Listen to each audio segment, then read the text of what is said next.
آپ اس کے اندر چیلنج کیا دیکھ رہے ہیں؟ امریکہ کو یہ بات کیسی لگے گی؟ IMF کا لون ہم امریکہ سے لیتے ہیں، ثالثی کا کردار ہم کہتے ہیں کہ امریکہ ادا کرے جب کشمیر کا مسئلہ آتا ہے یا تنازع کھڑا ہوتا ہے ہندوستان کے ساتھ، امریکہ اس پیش رفت کو کیسے دیکھے گا؟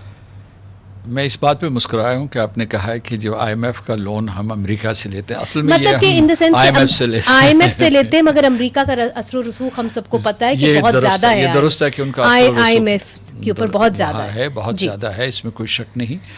لیکن IMF شاید یہ بات نہ مانے کہ جی ہم کسی ایک ملک کے کہنے کے اوپر پاکستان کو یہ پیکیج ظاہر ہے. ٹھیک ہے. تو آپ کا سوال کیا تھا کہ امریکہ ناراض ہوگا یا نہیں ہوگا؟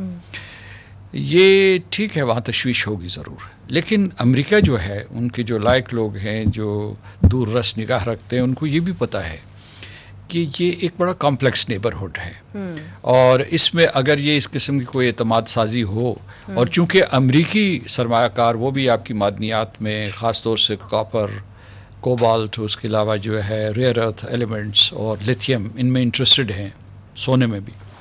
تو اگر اور جو اسی قسم کے معدنی ذخائر افغانستان میں بھی موجود ہیں، تو امریکہ بھی سرمایہ کاری کے لیے تیار ہوگا. ایک چیز جو میں آپ کو بتا رہا ہوں کہ جس کے بارے میں لوگوں کو پتہ نہیں ہے، کہ بائیڈن ایڈمنسٹریشن نے بھی اور پھر ٹرمپ ایڈمنسٹریشن نے افغان طالبان کے ساتھ رابطے رکھے ہوئے ہیں بہت مضبوط. بلکہ یہ ہے کہ پچھلے دور میں بائیڈن ایڈمنسٹریشن کے دور میں ویسے تو افغان طالبان کے ساتھ ان کے کوئی تعلقات نہیں تھے، فارمل تعلقات نہیں تھے، لیکن billions of dollars humanitarian assistance میں گئے تھے اقوام متحدہ کے ذریعے.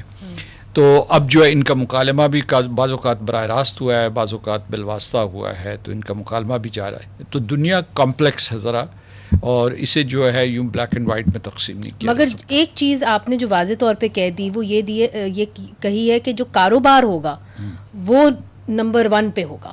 تو اگر کاروبار کے طور پہ اگر اٹ میک سینس کہ جی آپ نے مائنز اینڈ منرلز کے اندر وہاں پہ انویسٹ کرنا ہے، تو پھر امریکہ ضرور اس بات کو مانے گا.